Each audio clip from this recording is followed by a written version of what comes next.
In Ecuador, the state comptroller Pablo Celi de la Torre was arrested in an operation against organized crime.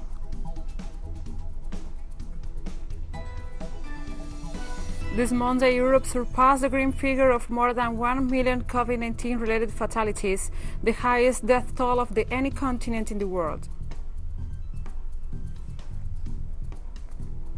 In the U.S., protests persist after police kill another young black man in Minneapolis.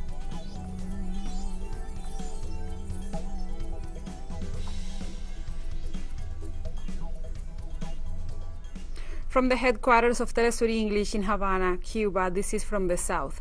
I'm GLADYS QUESADA. In Ecuador, the state comptroller Pablo Celi de la Torre was arrested in an operation against organized crime, the public prosecutor's office reported on Tuesday.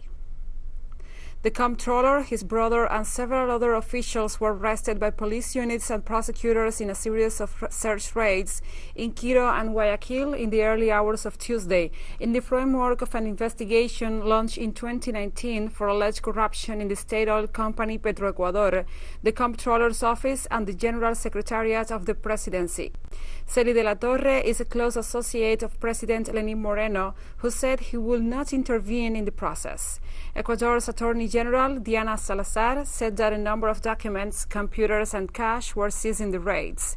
Celi de la Torre is accused of obstructing investigations of an irregular allocation of $112 million in favor of a mobile telephone company.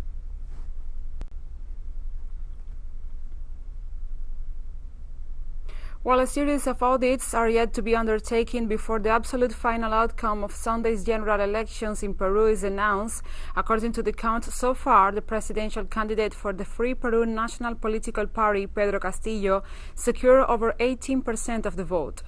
A second round vote to define the president and vice president is scheduled for June 6, with a total of 18 candidates vying for a place.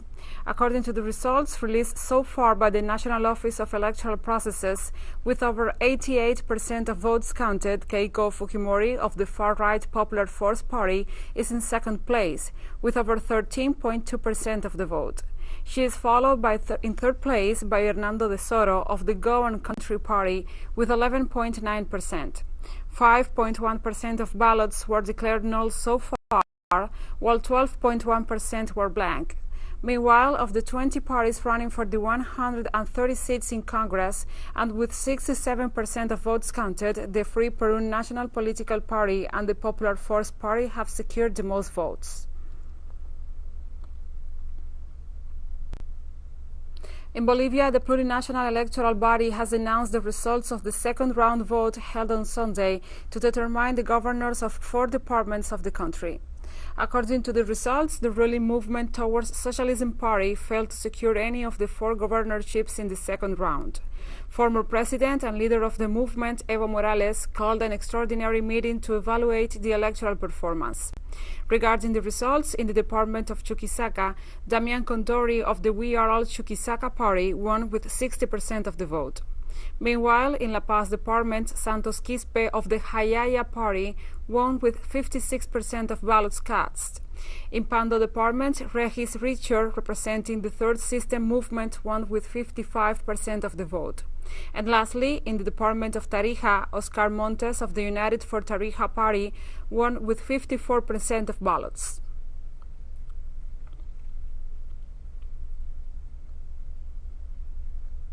Colombia will resume the spraying of coca fields with the toxic herbicide glyphosate.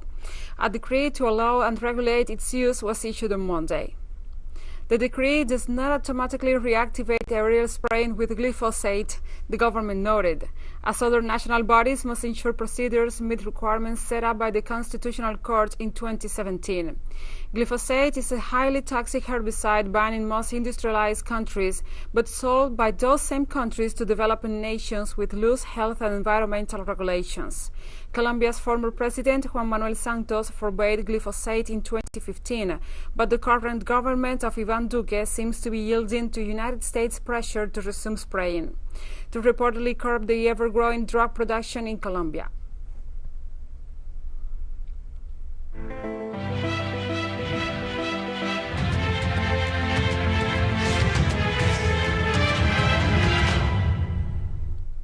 Venezuela's Simón Bolívar International Task Force delivered humanitarian aid to St. Vincent and the Grenadines this Monday on board of a Bolivarian Navy vessel following the eruption of the La Sufrier volcano on Friday.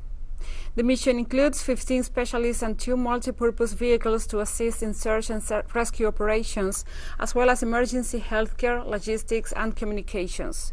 Prime Minister of St. Vincent and the Grenadines, Ralph Gonsalves, expressed gratitude for the solidarity of the peoples and governments of Latin America and the Caribbean for the support they have offered to this nation in these difficult times.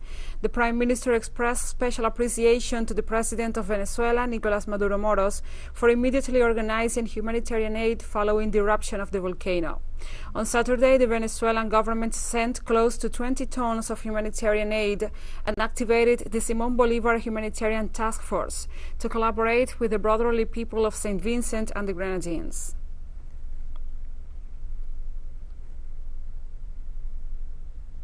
The Prime Minister of St. Vincent and the Grenadines, Ralph Gonsalves, welcomed the Bolivarian Navy vessel carrying humanitarian aid and thanked the government and people of Venezuela for their quick response to the natural disaster. I want to welcome very warmly Quiero dar la bienvenida my comrade, my brother, Captain Mendoza of the vessel from the Bolivarian Republic of Venezuela, which has just docked here and which has come with 20 tons of humanitarian relief. I want to thank you very much, Captain. The people of St. Vincent and the Grenadines and the people of the Bolivarian Republic of Venezuela have very strong relations. And those relations have been strengthened through the instrumentality of the ALBA, the Bolivarian Alternative for Latin America and the Caribbean. Venezuela is very well known under the leadership of President Chavez and President Maduro for its exceptional solidarity with countries in Caribbean and Latin America, including St. Vincent and the Grenadines. This is not the first time that Venezuela has been assisting us over the last 20 years, and we are not surprised that they came so very quickly, given the volcanic eruption and the terrible situation which is facing our country at the moment. So is it today in St. Vincent and the Grenadines by the act of our brothers and sisters from the Bolivarian Republic of Venezuela. I thank them on behalf of our government and people from the bottom of my heart. Thank you very much. And we'll be right back after this very short break, so don't go away.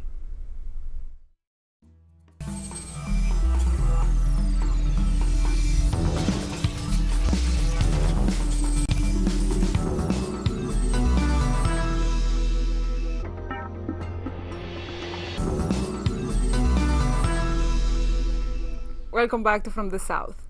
This Monday, Europe surpassed the grim figure of more than 1 million COVID-19 related fatalities. The death toll across the region's 52 countries is the highest on any continent in the world. It is followed by the Latin America and the Caribbean region, where more than 832,000 deaths have been recorded so far. Meanwhile, the United States and Canada combined have been recorded more than 585,000 deaths. Asia has registered more than 285,000 COVID-19 related fatalities, while the Middle East has reported 119,000 deaths. Finally, Africa has reached 115,000 COVID-19 fatalities, while Oceania has registered just over 1,000.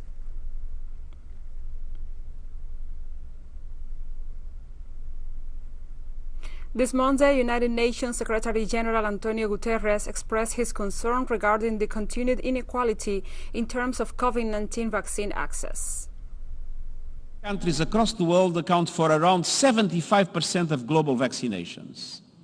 Many countries have yet to start vaccinating their healthcare workers and most vulnerable citizens. A global vaccine gap threatens everyone's health and well-being. The virus is dangerous everywhere if it spreads unchecked anywhere. And global value chains do not function if one link is broken. Some estimates put the global cost of unequal access and vaccine hoarding at more than $9 trillion.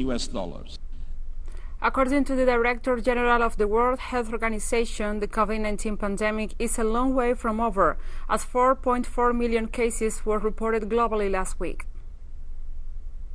way from over.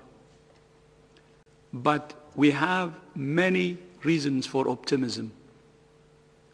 The decline in cases and deaths during the first 2 months of the year shows that this virus and its variants can be stopped. We have now seen 7 consecutive weeks of increasing cases and 4 weeks of increasing deaths. Last week was the 4th highest number of cases in a single week so far. India authorized Tuesday the emergency use of Russia's Sputnik V COVID-19 vaccine to battle a surge in COVID-19 cases. The country registered more than 160,000 infections in the last 24 hours and is currently the second in the world with the highest number of confirmed cases. In a positive development, a third vaccine has been approved for emergency use in India. This is a collaboration between Russia and India. After a lot of effort and systematically studying the vaccine, the trials were done satisfactorily. We know that the manufacturing of this vaccine will also happen. We'll continue to discuss how this opportunity can be used expeditiously, quickly and comprehensively. In the Colombian capital, Bogotá, health workers formed long queues this Monday to receive the Pfizer-BioNTech COVID-19 vaccine at a drive-through center. Come now, because we do not know what's to come now, if there will be any type of outbreak, so this at least offers a bit of safety. I think it's really bad because not everyone has a car, so I don't think it should have been done like this. I think all health workers should have been able to go to get vaccinated by walking. The COVID-19 pandemic has affected all aspects of people's lives all over the world. Our collaborator Stephen Taylor brings us a story from Cape Town on the impact of the pandemic in the tourism industry of the region. COVID-19 has had a massive impact on the tourism industry. JP Josephat and Boris Nanda from Namibia embarked on a journey to build a boat with us starting back in 2018. Little did they know COVID-19 would impact the building of their boat. Boas takes us through the importance and significance of the name of the boat. Lady Victoria is actually named after my mother. For me, I decided, no, let me name the boat after her, just for the challenges that she had gone through her life. And also she's a very, health-wise, she's not always that healthy. And for me, I decided, let me dedicate this to my mom, that she managed to raise us all. Boas adds that building the boat wasn't easy. We started building the boat in 2018, and by that time no one ever thought that we'll have something called COVID in our lives. So now it was a bit, I was a bit hesitant. Some of the ideas I was saying, should I change it into a fishing vessel? And then I was just like, no, but after this, I'm sure we'll definitely get the vaccine is already here. I'm positive that it will definitely work if we all adhere to taking the COVID vaccine and also just follow the necessary procedures and protocols that are there. And I'm definitely sure that it will pick up, and it has created a couple of jobs here in Hout Bay itself, and it will also create more job opportunities in Namibia. So I'm excited. In these uncertain times, getting the tourism sector going again is vitally important. The Namibian tourism industry contributes over $47 million to the Namibian economy. Lady Victoria will be part of boosting the tourism sector. For TeleSUR News in Cape Town, I'm Stephen Taylor.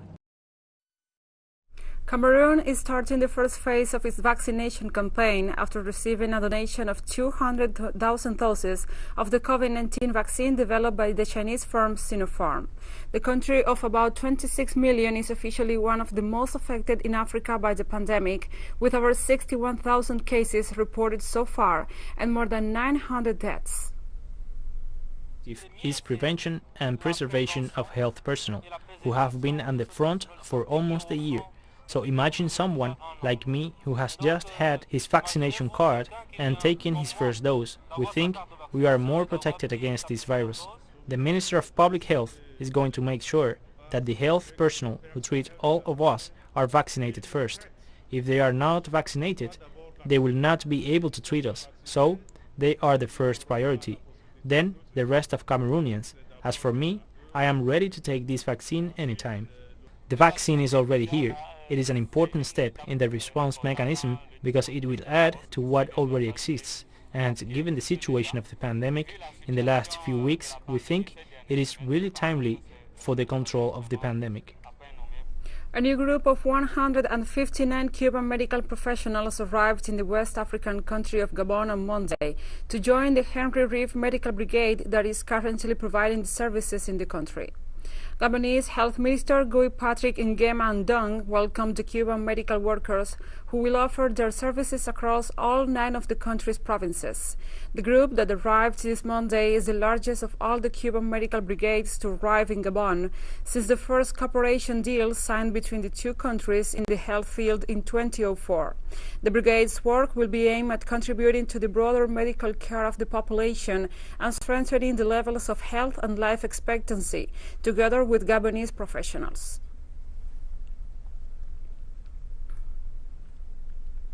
Rudolf Anscover, Austria's health minister, resigned. Anscover said he is overworked and exhausted managing the coronavirus crisis. It has now been a good 15 months that I have taken over this very nice challenging activity. My impression is that it has not been 15 months but feels rather 15 years, with all what we have experienced and achieved.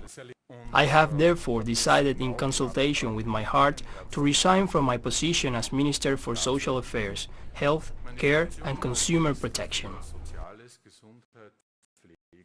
And we have more stories coming up after this final short break, so stay with us.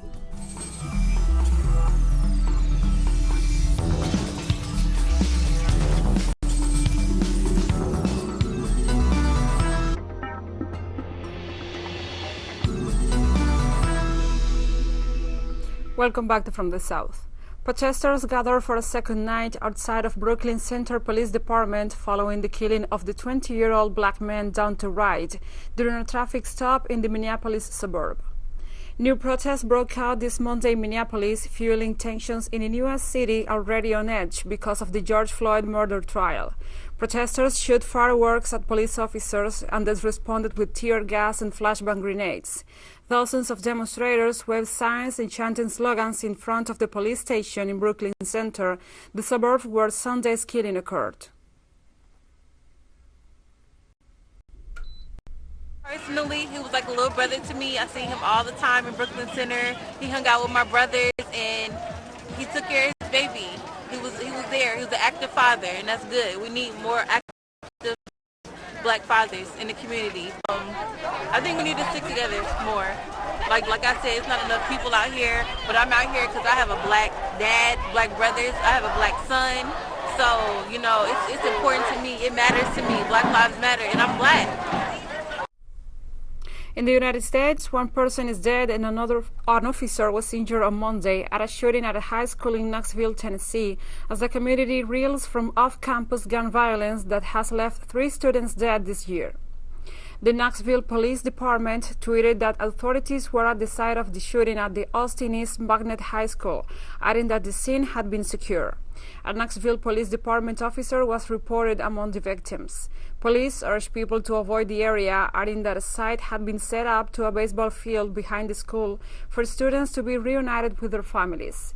Last week, Republican Governor Bill Lee signed off a legislation that will make Tennessee the latest state to allow most adults aged 21 and over to carry handguns.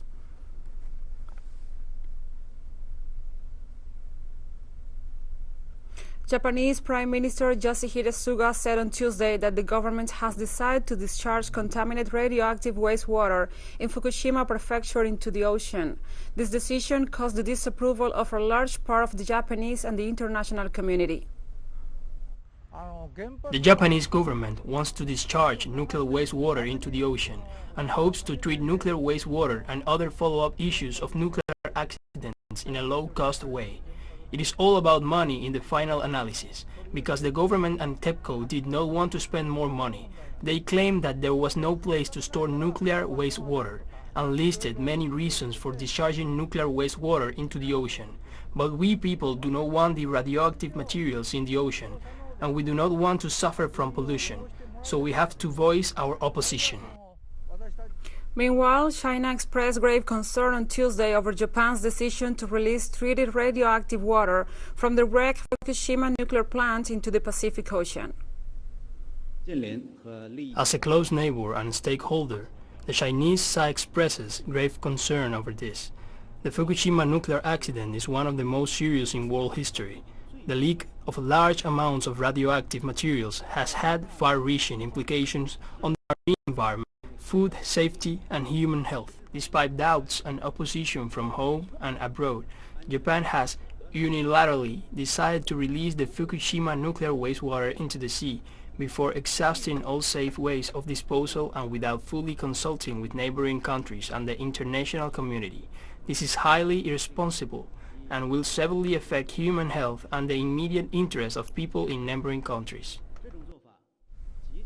The head of Libya's new interim government, Prime Minister Abdul Hamid Dbeibah, met with Turkish President Recep Tayyip Erdogan in Ankara on Monday for talks aimed at boosting cooperation between the two nations. The two leaders reiterated their commitment to a controversial maritime demarcation agreement that has angered neighboring Greece and Cyprus. Turkey signed an agreement with the Tripoli-based government in 2019 to delineate the maritime boundaries between the two countries. Both Greece and Cyprus have denounced the deal, which they say amounts to a serious breach of international law in disregard of the rights of the other Eastern Mediterranean countries. Election campaigns are underway in Cape Verde in the run-up to parliamentary polls on April 18th. Activists from the two main parties, the Movement for Democracy, led by Prime Minister Ulisses Correia e Silva, who is seeking re-election, and the African Party for the Independence of Cape Verde, led by Janira Hopfer Almara, have been accompanying their candidates on the rallies, in spite of restrictions related to the coronavirus pandemic. So far, the Central Atlantic Ocean island has reported over 19,000 COVID-19 cases and 184 fatalities.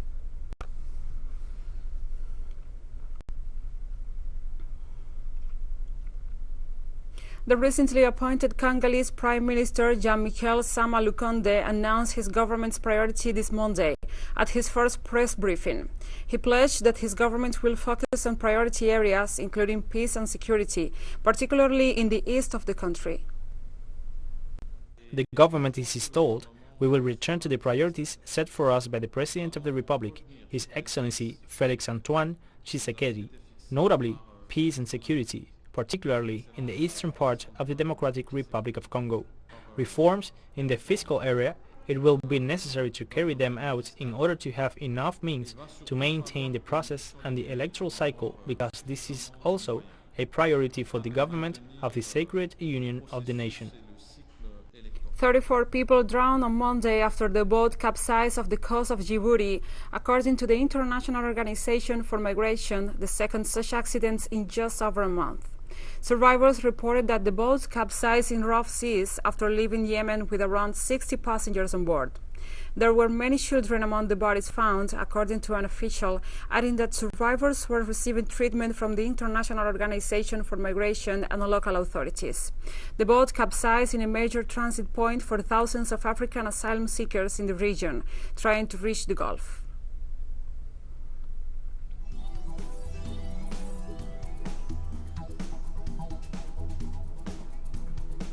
And we have come to the end of this news brief, but remember, you can find these and many other stories on our website at telesurenglish.net. And also, if you feel so inclined, please join us on social media. We are on Facebook, Twitter, Instagram, and Telegram. For TeleSUR English, I'm GLADYS QUESADA. Thank you for watching.